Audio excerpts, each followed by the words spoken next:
ladies. Welcome to a new day. Women who are awakening, goddesses awakening. It's time to rise and shine. This is Tonya Taria from Freedom at the Crossroads, helping women everywhere look better, feel better without the pressure, without that pressure of O.P.E, other people's expectations. Today, we're breaking it down. We are going to town on cows. What does that mean? Yes, people, we are killing cows today. And for those of you who are vegans, sorry, ladies, this is not what you think it is. So don't get anxious. Don't get in uproar. Don't send me a text or an email. Killing cows, ladies, in context with self-care and the issues that women have to deal with on the daily. Let's break it down. So, what do I mean by cows? I'm talking about comparing other women to you constantly. Taking up that guilt factor and that inadequacy, that lack of self-confidence, that disempowering force known as comparing to other women. Stop comparing yourself to other women. Stop being domesticated. Stop being conditioned. And the way to do that is to start breaking through those shackles and strictures of society and media that lock you into O.P.E, other people's expectations. Now, how does that, relate to self-care? Well, self-care, practicing self-care, one, it requires activism. Two, it requires that you have to break through some things. You have to literally have a breakthrough. And that breakthrough, it starts with three things. One, you make a decision. Two, you get a plan. Three, you take action.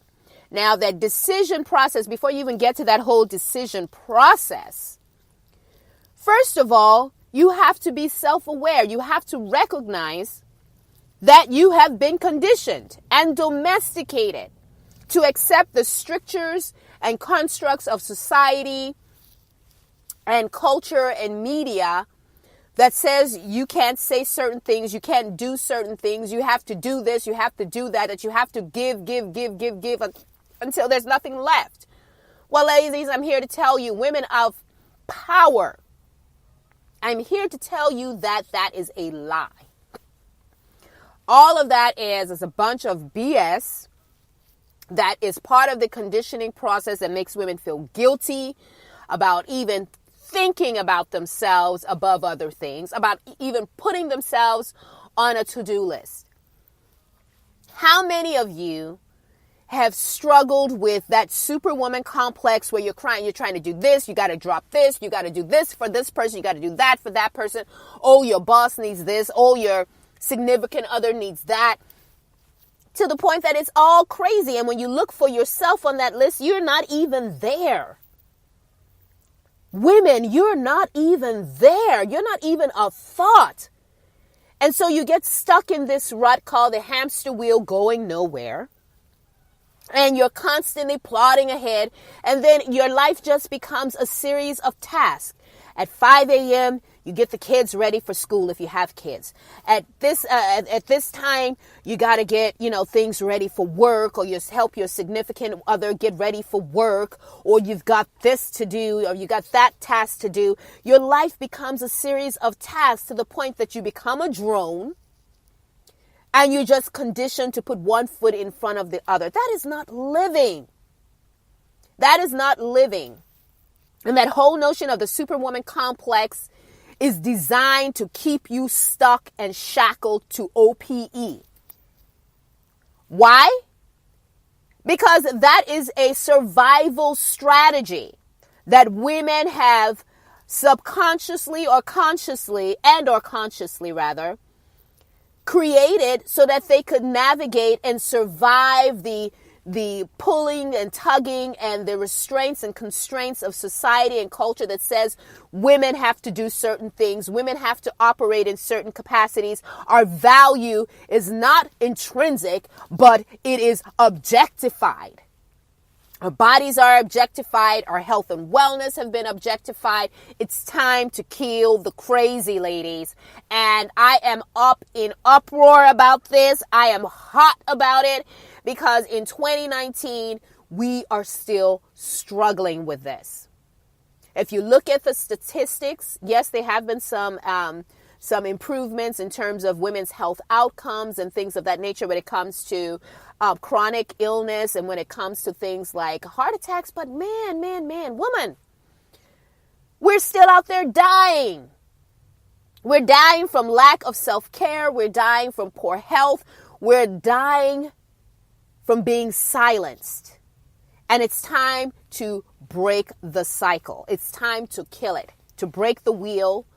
It is time to step up and reclaim our power, reclaim our value, reclaim ourselves. And that's ultimately what self-care is about. Self-care is a movement. It is activism. And there's no accident as to why it originates in the same time, in the same era as the civil rights movement. Actually, it was birthed out of the civil rights movement, social justice, and the anti-war movement. It is no accident. Why? Because people are tired. Women are tired. In this 2019, women are still fighting for their own reproductive rights that every human being is entitled to. Every human being has the right to, has ownership. It is intrinsic. We're still talking about, we couch that in terms of the pro-choice and pro-life movement. That's a bunch of BS. And all it does is set up conflict and infighting amongst women when the real issue is patriarchy and misogyny masquerading as a right to life or pro-choice movement. Let's deal with the realities here. It's about self-ownership and self-advocacy and stepping up and reclaiming your power and your sacred space. You are a sacred being. You are beautiful. You are powerful. But you don't know your worth and your value and your power if you are not awakened, if you don't open your eyes like Neo in my favorite film, The Matrix. Take the red pill and wake up. Or like some women who have chosen to remain in that sphere of the status quo and, are, resigned to just surviving, you can take the blue pill and go back to sleep. But the rest of us are saying no more, no more, no more. Young women all over the world, in Africa, in Asia, in the Middle East, and women of other generations are joining the fight and saying enough is enough. It's time to reclaim our power, reclaim our personhood, our intrinsic value, and our personal and powerful gifts that we have been imbued with by the universe, God, the creator and the universe. We are powerful forces of nature. We are powerful voices. But what good is that if we allow ourselves to be silenced, to be conditioned and domesticated by society, by culture, by other forces in order to maintain a status quo and in order to maintain a certain power structure? Remember, even in nature, you either grow and thrive or you atrophy and die. And what kind of life is that? How sad is that? I remember my mom used to tell me as a young woman, she said, you know what, when you look, what do you see when you look at the graveyard? I said, well, I just see, the graveyard. She said, no, look and see. She said, do you know all the wonderful gifts and so much beauty that has been lost from the lives that were never lived? She said, that's what's in the graveyard. And it's sad and it's true.